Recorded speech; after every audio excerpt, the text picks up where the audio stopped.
Rumah itu awalnya terlihat biasa saja. Sebuah rumah lama di daerah Cirebon yang dibeli keluarga Pak Ramdan setelah beliau pindah kerja dari Bandung. Rumah satu lantai itu tidak terlalu besar, tapi punya lorong panjang, ruang tamu yang selalu terasa dingin, dan satu kamar belakang yang pintu plafonnya tidak pernah bisa tertutup rapat. Awalnya, keluarga itu mengira semua suara aneh cuma berasal dari tikus, angin, atau kayu tua. Sampai suatu malam, anak sulung mereka melihat wajah seseorang mengintip dari lubang plafon. Sejak malam itu, kejadian aneh mulai datang satu persatu. Suara langkah dari ruang kosong, pintu dibanting sendiri, televisi menyala tanpa kabel, sampai sosok yang meniru suara anggota keluarga. Dan yang paling mengganggu, semua kejadian itu seperti selalu berpusat dari ruang tamu. Cerita ini datang dari keluarga Pak Ramdan. Waktu itu, sekitar akhir tahun 2003, Pak Ramdan baru saja pindah kerja dari Bandung ke Cirebon. Beliau bekerja di bidang ekspedisi kayu dan bahan bangunan, jadi sering keluar kota. Kadang ke Semarang, kadang ke Tegal, kadang juga sampai ke daerah Jawa Tengah bagian selatan. Karena pekerjaan itulah, Pak Ramdan akhirnya membeli sebuah rumah di ujung Gang Kenanga. Rumahnya satu lantai. Dari depan terlihat biasa saja. Ada pagar besi warna hijau tua yang catnya sudah mulai mengelupas. Terasnya kecil, di samping rumah ada lorong sempit yang tembus ke dapur belakang. Rumah itu punya 4 kamar, 2 kamar mandi, ruang tamu, ruang keluarga, dapur, dan tangga kecil menuju tempat jemuran di atas. Yang membuat rumah itu terasa agak aneh adalah suasananya. Walaupun siang hari, ruang tamunya tetap terasa adem. Bukan adem yang nyaman, tapi adem yang seperti lembab, seperti ruangan yang sudah lama tidak dipakai. Padahal rumah itu baru saja direnovasi. Pak Ramdan membeli rumah itu dari seorang kenalannya. Katanya rumah itu sudah lama kosong. Pemilik sebelumnya pindah keluar kota, lalu rumah itu dibiarkan begitu saja selama bertahun-tahun.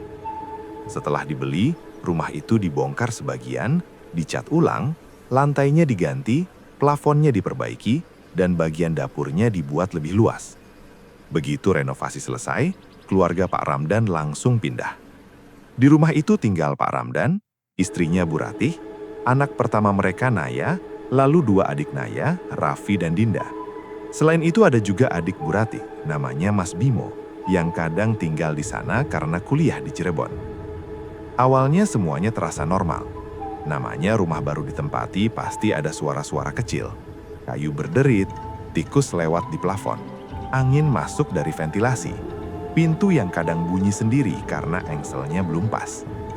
Bu Ratih juga bukan orang yang gampang percaya mistis. Pak Ramdan malah lebih skeptis lagi. Kalau ada suara aneh, jawabannya selalu sama. Paling tikus, atau paling angin. Tapi anak kecil biasanya lebih jujur merasakan sesuatu. Dan Naya, anak pertama mereka, sejak awal sudah tidak suka dengan kamarnya. Kamar Naya ada di sisi kiri ruang keluarga. Tidak besar, tapi cukup nyaman untuk anak seusianya. Ada kasur single, lemari kecil, meja belajar, dan 1 jendela yang menghadap ke lorong samping rumah. Masalahnya ada di plafon. Di kamar itu ada pintu manhole, pintu kecil untuk naik ke loteng. Dan entah kenapa tutup manhole itu tidak pernah bisa benar-benar rapat. Selalu ada celah sedikit. Kadang bergeser sedikit ke kanan, kadang seperti terdorong dari dalam. Naya sering bilang ke ibunya, "Bu, itu atasnya kebuka." Bu Ratih biasanya cuma menjawab, "Nanti ayah benerin." Tapi setiap dibetulkan, beberapa hari kemudian pasti bergeser lagi. Sampai satu malam, kejadian pertama terjadi. Malam itu Naya tidur sendiri. Baru beberapa bulan dia dibiasakan tidur di kamar sendiri. Lampu kamarnya dimatikan, tapi pintu kamar sedikit dibuka. Dari celah pintu, cahaya lampu ruang keluarga masuk tipis-tipis. Sekitar tengah malam, Naya terbangun. Awalnya dia cuma merasa haus, tapi ketika matanya mulai terbuka, dia melihat sesuatu di atas. Dari celah manhole plafon, ada kepala manusia yang mengintip. Diam, tidak bergerak. Wajahnya pucat, rambutnya panjang, dan matanya melihat lurus ke arah Naya. Naya tidak langsung teriak. Badannya seperti terkunci. Dia cuma bisa menatap balik sambil menarik selimut sampai ke dagu. Beberapa detik kemudian, kepala itu pelan-pelan mundur ke dalam gelap plafon. Baru setelah itu Naya menjerit. Pak Ramdan dan Bu Ratih langsung lari ke kamar. Naya menangis menunjuk ke plafon sambil bilang, "Ada orang di atas." Pak Ramdan langsung mengambil senter. Beliau naik ke kursi, membuka manhole lebih lebar, lalu menyinari bagian loteng. Tidak ada siapa-siapa. Hanya debu, kayu rangka atap, kabel, dan beberapa kardus kosong sisa pindahan. Pak Ramdan tetap naik ke loteng untuk memastikan. Beliau merangkak pelan-pelan di atas rangka plafon, mengecek sampai ke ujung. Tetap kosong. Tidak ada jejak orang, tidak ada bekas binatang besar. Bahkan tikus pun tidak terlihat. Malam itu Pak Ramdan akhirnya tidur di kamar Naya. Bu Ratih tidur bersama Raffi dan Dinda di kamar utama. Anehnya, menjelang subuh, Pak Ramdan terbangun karena mendengar suara gesekan pelan dari atas kepalanya. Ketika beliau membuka mata, tutup manhole itu sudah bergeser lagi. Padahal sebelum tidur, Pak Ramdan sendiri yang menutupnya rapat. Besok paginya, tanpa banyak bicara, Pak Ramdan memanggil tukang. Manhole di kamar Naya ditutup permanen. Papan plafonnya dipaku, diberi triplek tambahan, lalu dicat ulang. Akses ke loteng dipindahkan ke kamar mandi belakang. Sejak itu Naya memang tidak pernah lagi melihat kepala dari plafon. Tapi masalahnya bukan selesai. Setelah kejadian plafon, rumah itu mulai menunjukkan kebiasaannya. Setiap malam, sekitar jam 11 ke atas, dari ruang tamu sering terdengar suara kursi digeser. Suaranya jelas, seperti kaki kursi kayu diseret pelan di atas lantai keramik. Krek, krek, krek. Awalnya Pak Ramdan mengira itu suara dari rumah tetangga. Tapi setelah beberapa kali dicek, suara itu memang dari dalam rumah sendiri. Pernah suatu malam, Bu Ratih sedang mencuci piring di dapur. Tiba-tiba, dari ruang tamu terdengar suara orang mengetuk pintu. Tok, tok, tok. Bu Ratih mengira ada tamu. Beliau berjalan ke depan sambil mengelap tangan dengan kain. Tapi ketika sampai di ruang tamu, tidak ada siapa-siapa. Pintu depan terkunci. Gembok pagar juga masih terpasang. Yang aneh, sofa panjang di ruang tamu posisinya sedikit berubah, seolah-olah baru saja ada orang duduk atau menggesernya. Kejadian seperti itu lama-lama jadi biasa. TV menyala sendiri. Radio kecil di dapur tiba-tiba berbunyi padahal baterainya sudah habis. Lampu kamar mandi berkedip. Dan yang paling sering, pintu dapur seperti dibuka lalu ditutup pelan, padahal tidak ada orang di sana. Keluarga itu mencoba menganggap semuanya biasa. Mungkin listriknya jelek, mungkin rumah lama memang begitu, mungkin karena kecapean. Sampai kejadian Mas Bimo. Sore itu, menjelang maghrib, Bu Ratih sedang duduk di ruang keluarga sambil menyuapi Dinda. Naya dan Raffi duduk di lantai menonton kartun. Suasananya normal. TV menyala, suara anak-anak kecil terdengar, dan dari luar mulai terdengar azan maghrib dari kejauhan. Tiba-tiba, dari arah ruang tamu, Mas Bimo lewat. Dia memakai kemeja biru muda dan celana jeans hitam. Rambutnya agak basah, seperti baru mandi. Wajahnya datar, tidak senyum, tidak menoleh. Bu Ratih langsung menyapa. "Loh, Bim, udah pulang?" Mas Bimo tidak menjawab. Dia hanya berjalan melewati ruang keluarga, lalu masuk ke arah dapur. Bu Ratih sempat diam beberapa detik. Aneh. Mas Bimo itu orangnya cerewet. Kalau pulang biasanya pasti salam, bercanda sama anak-anak, atau minimal bilang lapar. Tapi tadi dia lewat begitu saja. Bu Ratih berdiri dan menyusul ke dapur. Bim, dapur kosong. Tidak ada siapa-siapa. Bu Ratih mengecek pintu belakang. Terkunci. Kuncinya masih menggantung di lubang pintu bagian dalam. Beliau kembali ke ruang tamu. Pintu depan juga terkunci, bahkan pagar masih digembok. Rasa dingin langsung naik dari punggung Bu Ratih ke leher. Beliau menelpon Mas Bimo. Telepon pertama tidak diangkat. Telepon kedua baru diangkat.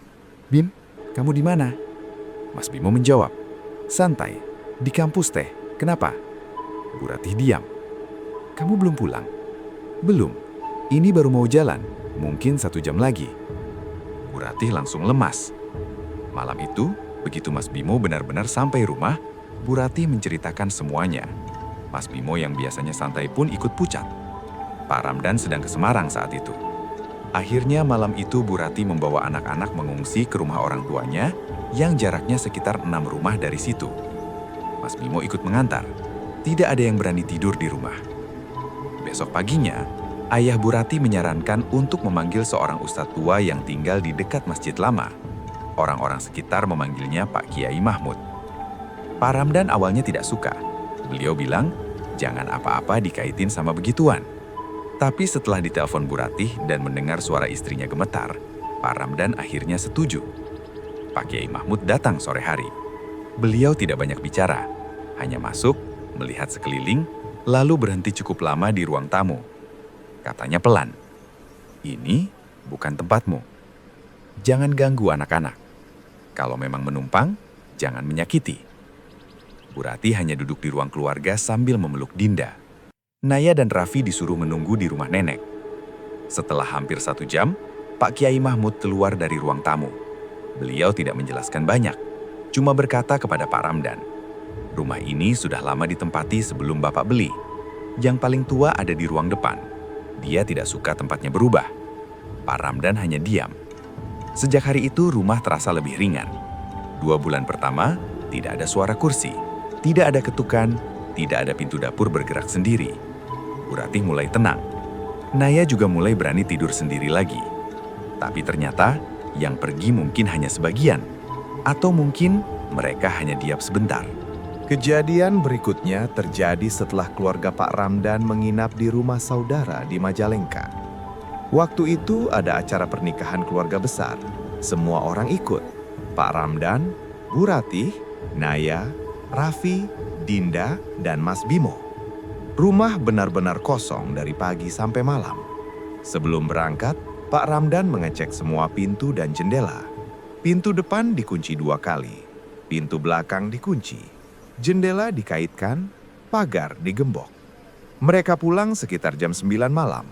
Begitu pintu rumah dibuka, bau busuk langsung menyambut. Bukan bau bangkai tikus, bukan bau got, tapi bau seperti kotoran manusia. Bu Ratih langsung menutup hidung. Anak-anak disuruh tetap di teras. Pak Ramdan dan Mas Bimo masuk duluan. Di ruang tamu, tepat di depan lemari kaca, ada kotoran manusia. Bentuknya jelas, padat, berada di lantai keramik, seolah-olah ada orang yang sengaja buang air besar di sana. Pak Ramdan marah. Beliau yakin ada orang masuk. Mungkin maling, mungkin orang iseng. Beliau mengecek semua kamar. Tidak ada barang hilang. Jendela tidak rusak. Pintu belakang masih terkunci dari dalam. Ventilasi terlalu kecil untuk dilewati orang. Loteng juga dicek. Kosong. Tidak ada jejak kaki. Tidak ada bekas congkelan. Tidak ada tanda rumah dimasuki orang. Mas Bimo sampai berkata, "Kalau maling masuk, masa cuma ninggalin begini doang?" Tidak ada yang menjawab. Akhirnya yang membersihkan justru ayah Bu Ratih, yang malam itu ikut mampir setelah acara. Beliau orangnya berani. Sambil membersihkan, beliau cuma berkata, "Ini bukan kotoran biasa. Ini tanda dia marah." Sejak kejadian itu, Bu Ratih kembali tidak tenang. Ruang tamu makin sering terasa dingin.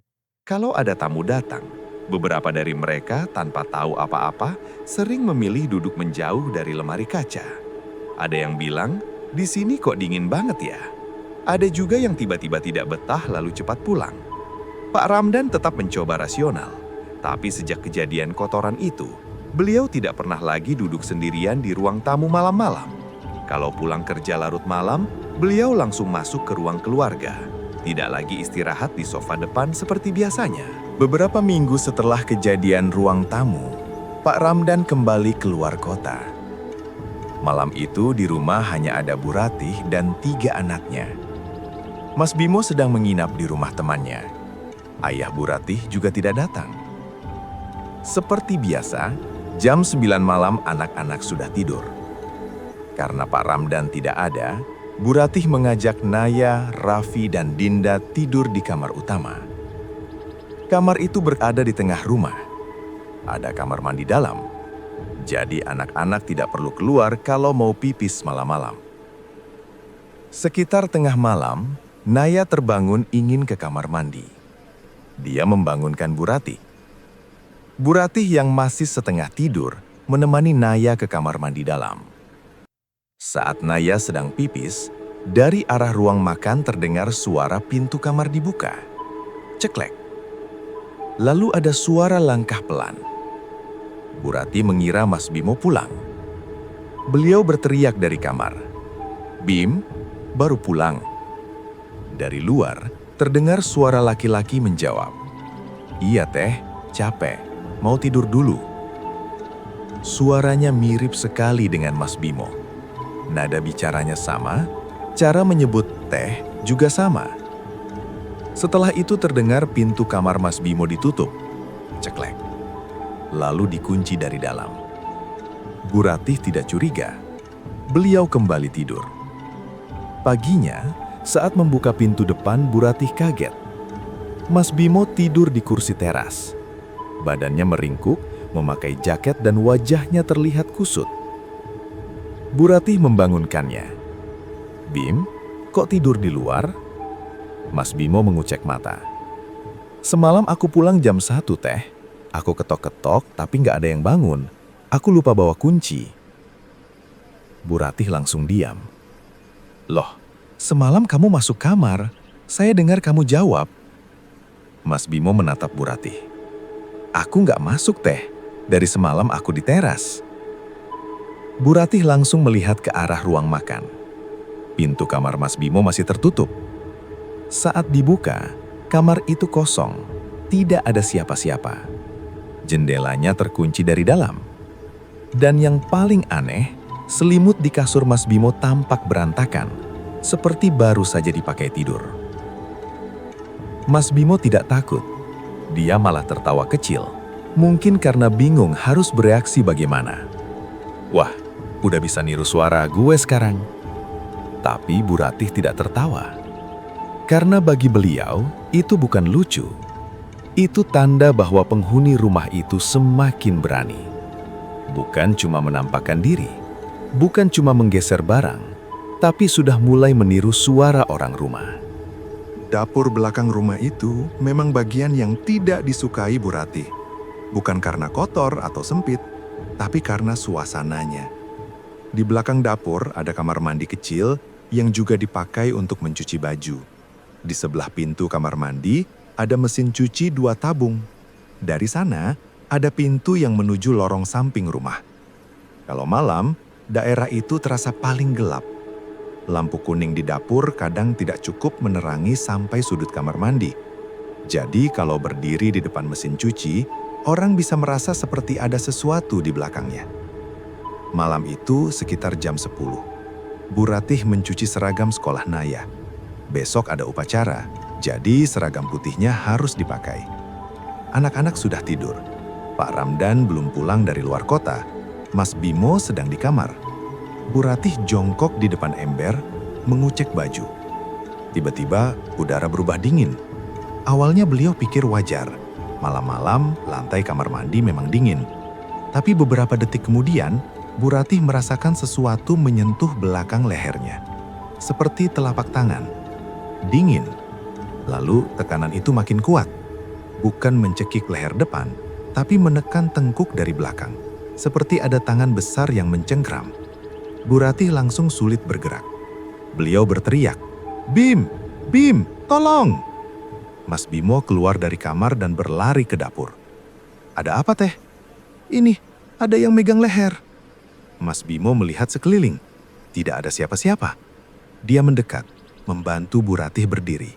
Saat itu, tekanan di leher Bu Ratih hilang begitu saja. Mas Bimo menyuruh Bu Ratih duduk sebentar. Belum sempat mereka benar-benar tenang, mesin cuci di sebelah mereka tiba-tiba menyala. Bukan cuma bunyi klik, tapi tabungnya benar-benar berputar. Brrr. Air di dalamnya bergoyang. Beberapa detik kemudian, mesin itu mati sendiri. Mas Bimo memberanikan diri mengecek. Kabel mesin cuci ternyata tidak tercolok. Stekernya menggantung di samping tembok. Mas Bimo membuka tutup mesin cuci. Kosong. Tidak ada pakaian di dalam, tidak ada tikus, tidak ada apapun. Bu Ratih langsung lari ke kamar sambil menangis.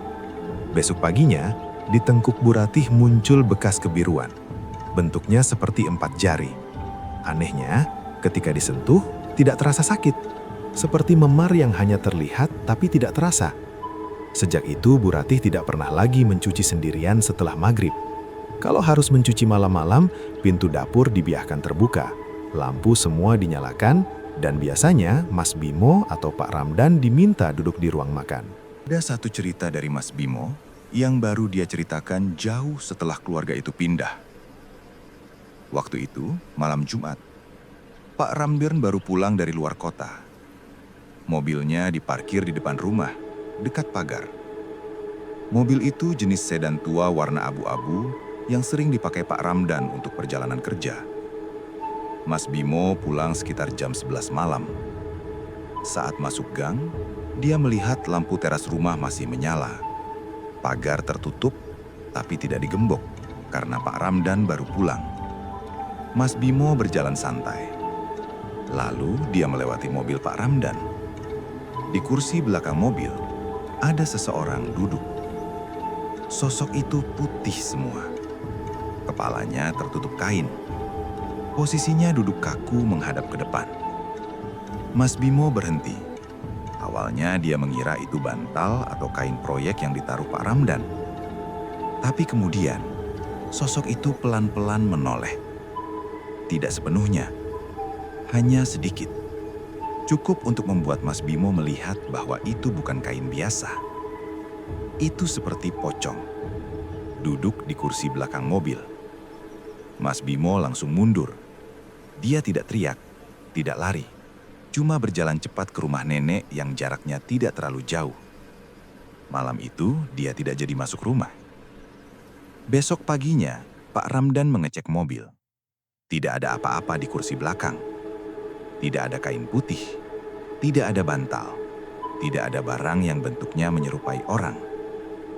Sejak kejadian itu, Mas Bimo tidak pernah lagi mau membuka pintu mobil Pak Ramdan malam-malam. Kalau diminta ambil barang di mobil setelah Isya, dia selalu menolak. Tahun demi tahun keluarga Pak Ramdan tinggal di rumah itu. Anehnya, mereka seperti terbiasa. Kalau ada suara pintu dibanting dari dapur, Bu Ratih cuma menghela napas. Kalau lampu berkedip, Pak Ramdan membaca doa pelan-pelan. Kalau anak-anak merasa dilihat dari ruang tamu, mereka langsung masuk kamar dan menutup pintu. Tapi walaupun terbiasa, bukan berarti mereka nyaman. Naya tumbuh dengan rasa takut setiap melewati ruang tamu malam-malam. Raffi tidak pernah mau tidur membelakangi pintu. Dinda sering menangis tanpa sebab saat berada di dekat lemari kaca. Bu Ratih sendiri makin sering merasa rumah itu berat. Seperti ada sesuatu yang selalu memperhatikan dari sudut-sudut gelap. Puncaknya, Pak Ramdan akhirnya memutuskan menjual rumah itu sekitar tahun 2008. Alasan resminya adalah karena ingin pindah lebih dekat dengan sekolah anak-anak dan keluarga Bu Ratih. Tapi alasan yang sebenarnya, mungkin semua orang di keluarga itu tahu. Mereka sudah lelah. Rumah itu terlalu penuh. Bukan penuh barang, tapi penuh sesuatu yang tidak bisa mereka lihat setiap saat, namun selalu bisa mereka rasakan. Setelah pindah, Naya baru menyadari satu hal aneh. Selama bertahun-tahun tinggal di rumah itu, hampir tidak ada foto keluarga yang diambil di dalam rumah. Kalaupun ada, fotonya selalu di teras, di halaman, atau di rumah saudara. Tidak ada foto ulang tahun di ruang keluarga. Tidak ada foto lebaran di ruang tamu. Tidak ada foto anak-anak bermain di kamar. Saat Naya dewasa, dia pernah bertanya kepada ayahnya, "Yah, kok dulu kita jarang foto di rumah lama?" Pak Ramdan diam cukup lama. Lalu beliau menjawab pelan, "Bapak nggak suka motret di rumah itu." "Kenapa?" Pak Ramdan menarik napas. Takut ada yang ikut kelihatan. Setelah rumah itu dijual, keluarga mereka pindah ke Bekasi. Hidup mulai tenang. Tidak ada lagi suara kursi diseret tengah malam. Tidak ada lagi pintu dapur terbuka sendiri. Tidak ada TV menyala tanpa sebab. Tapi cerita tentang rumah di Gang Kenanga tidak pernah benar-benar hilang. Kadang saat keluarga besar berkumpul, cerita itu muncul lagi. Bu Ratih akan mengingat sosok Mas Bimo palsu yang berjalan ke dapur. Mas Bimo akan mengingat pocong di dalam mobil. Mbah Sari akan mengingat anak kecil yang berlari ke arah dapur setelah tahajud. Dan Naya akan selalu mengingat wajah pucat yang mengintip dari lubang plafon kamarnya. Rumah itu mungkin sudah berganti pemilik. Catnya mungkin sudah berubah. Pagarnya mungkin sudah diganti. Lemari piala mungkin sudah tidak ada. Tapi bagi keluarga Pak Ramdan, rumah itu tetap sama. Rumah satu lantai di ujung gang, rumah yang dari luar terlihat biasa saja. Tapi di dalamnya, mereka pernah tinggal bersama sesuatu yang tidak pernah mereka undang. Dan mungkin sejak awal, rumah itu memang tidak pernah benar-benar kosong. Itulah cerita tentang rumah lama di Gang Kenanga. Kadang yang paling menyeramkan dari sebuah rumah bukan bentuknya, bukan lorong gelapnya, bukan plafon yang terbuka, tapi rasa bahwa ada sesuatu yang sudah lebih dulu tinggal di sana. Sesuatu yang diam saat kita datang, mengamati saat kita tidur, dan baru menunjukkan dirinya ketika merasa tempatnya mulai terganggu. Kalau kalian punya cerita serupa, rumah masa kecil, kontrakan lama, atau tempat yang rasanya tidak pernah benar-benar kosong, tulis di komentar. Jangan lupa sub, nyalakan lonceng, dan like video ini. Sampai ketemu lagi, warga Wingit. Malam ini cukup sampai di sini dulu.